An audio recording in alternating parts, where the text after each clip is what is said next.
Singapore is easy to reach from Changi Airport. The cheapest and fastest way to the city is by MRT, Metro. A one-way ticket costs about 2 to 3 SGD and takes around 30 minutes. A taxi is faster but costs between 25 to 40 SGD, depending on traffic. In the city, it is best to walk and use the MRT. The system is clean, safe, and on time. Taxis are fine, but prices can be higher in busy hours. Renting a car is not a good idea.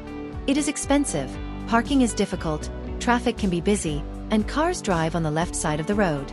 Hotels have many price levels.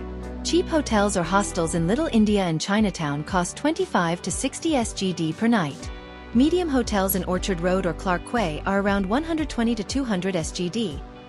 Luxury hotels like Marina Bay Sands, Raffles Hotel, or the Fullerton can cost 450 to 1000 SGD. Singapore is a big center for international fairs and conferences, so during big events, hotel prices can go up by 50 to 100%. Always check the event calendar before booking. Singapore is also called the City of Bands. Chewing gum on public transport is not allowed, and gum sales are limited. After 10:30 p.m., you cannot buy alcohol in shops, but bars and restaurants still serve it. Littering, crossing roads in the wrong place, and eating or drinking on public transport can all get you high fines. Rules are strict and police check often. Singapore is modern, safe, clean, and well organized. If you plan your budget, check event dates, and follow the rules, you will have a smooth and enjoyable trip.